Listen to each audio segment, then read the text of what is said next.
আসসালামু আলাইকুম প্রিয় দেশবাসী। আপনারা জানেন বিগত আজকে কয়েকদিন আমাদের ভোলা জেলার ছাত্র সমাজ বিভিন্ন পাঁচ দাবি নিয়ে আন্দোলন করতে আছে। আমাদের একটি দাবি, ভোলা জেলায় একটা সেতু আমাদের ইমার্জেন্সি দরকার।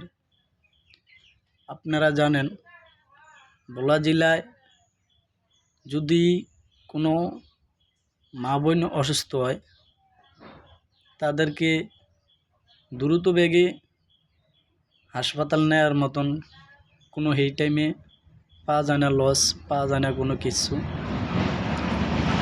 কতটা কষ্টে আমাদের ভোলা জেলার মানুষ যে আছে, যদি শহর অঞ্চলের মানুষ যদি একবার দেখতো তাহলে ঠিকই বিশ্বাস করতো। বড় বড় আপনার নেতা কর্মীরা আমাদের এই ভোলা জেলার, আমাদের একটি দাবি, আমাদের ভোলা জেলায় একটা সেতু, এটাই আমরা চাই।